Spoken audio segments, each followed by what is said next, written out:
everyone. My name is Jaime Eisen, and I am the Marketing and Communications Manager at the Power Plant Contemporary Art Gallery. We are a small but mighty team, and we're extremely passionate about what we do at the Power Plant. So just to give you a quick idea, along with my assistant, I handle everything communications related, from social media to PR to brand strategy to media buying to production to publications, speech writing, and digital marketing. That is only kind of a slice of what we do. So as you can tell, it's always a bit of every day is a bit different, and that's why we're always so keen to have outside voices and help in allowing us to kind of move forward in meeting our objectives. And that's why we are so grateful to work with EA on this project. A little bit about the Power Plant. We are located in downtown Toronto on the Harbourfront Centre campus. And we are a renowned contemporary art center and community hub. We are free and open to the public all year long, and that kind of speaks to our mandate of inclusion and celebrating diverse perspectives. And in addition to showcasing exhibitions from local, national, and international artists of kind of different stages in their career, we also have hundreds of free public programs all year round that range from things like kids activities to film screenings, to lectures and panels, to really, really entrenched community programs. So we have quite a robust program. And as I mentioned, we are free, which does create a unique challenge in gathering data from our public. This leads me to some of those key challenges and opportunities.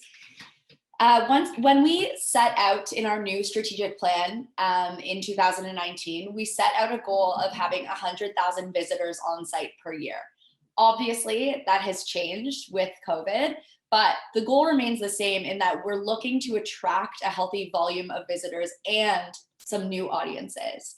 As I mentioned before, we are free and open to the public, so anyone can drop in at any time. So a real issue there is gathering information about the people who do come. And we don't have a clear idea of who our visitors are. So an opportunity here was learning more about our different visitor types, where they come from, and how we can engage with them, more effectively. So to kind of meet these objectives and face these challenges, we decided to put out an RFP, obviously, and engage an external resource. And we ended up with EA, and we are so thrilled with the results and the process. So to better understand, in the absence of collected visitor data, we turned to mobile data from the past 3 years to learn more about who our visitors are and where they're coming from and how to reach them more effectively.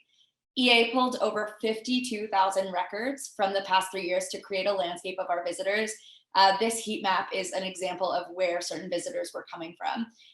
This allowed us to really understand our visitor base and gain information that previously we could not have even imagined in our wildest dreams.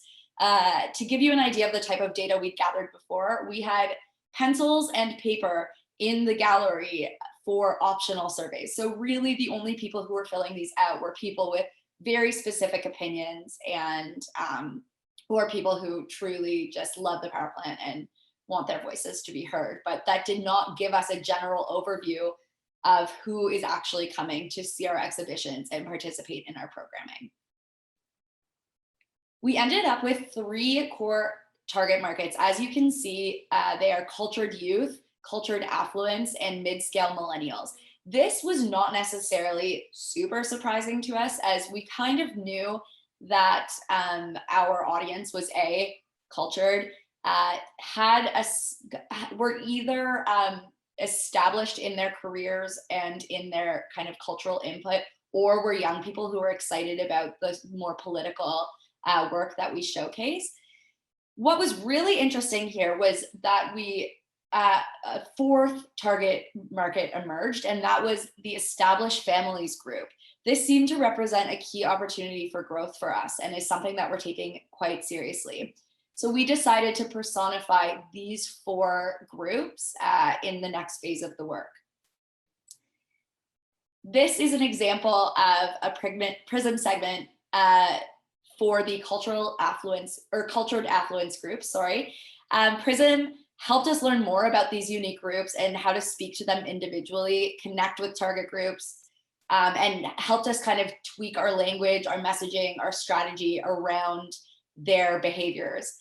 Obviously, you can see that someone in the cultured affluence group tends to visit the ballet, opera, or symphony, music festivals, film festivals. Obviously, this is pre-COVID. They are not necessarily engaging with those types of events and organizations now, but those kinds of organizations are who our key competitors are within the kind of cultural landscape of Toronto and Canada. So it's really interesting to take a look at where they're spending their discretionary income.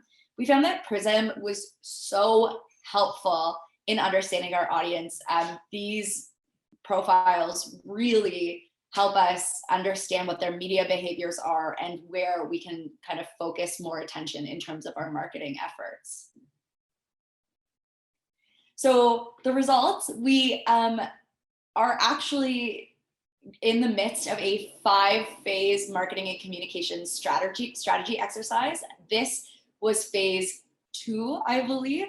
But what we're going to do with all of this data that we have collected is we are going to take it and rejig our marketing and communications strategy with another external consultancy and turn this into strategy actionables. So these will help steer our growth and help us adapt to organizational changes, internal ones and external ones like the pandemic. It's so helpful because right now we have kind of been flying going off of suppositions, I guess, and who we assume that our audiences are. But having this core data and really understanding the behaviors of our market will allow us to spend our small budget more effectively. We are a nonprofit, so this goes a long way for us. If we can understand that these behaviors and values come through in certain types of marketing endeavors, and that will help us reach these audiences more effectively, and we can kind of funnel our budgets through those channels, that goes such a long way. Some key learnings from this project. Number 1 is no matter how well you think you understand your organization's audience, there's something new to learn. The established families, as I mentioned, were a key learning for us. Taking that audience who we're under indexing with slightly and making that a key opportunity for us and catering some of our communications tactics towards reaching that audience is something that we are now starting to do and something that we didn't do previously. So like I said, it wasn't a huge surprise that someone like a cultured affluence member, somebody with a higher discretionary income, somebody who spends a lot of time and energy engaging with the arts or purchasing artworks in various forms, that's not a huge surprise to us. But key surprises like learning about this established families market that has been untapped, that was an amazing learning for us. As a marketing professional, data is your best friend. Like I said, understanding what messaging trigger points our audiences are really reactive to, understanding where they spend their time in terms of media, where they spend their money in terms of media, what really reaches them and what doesn't.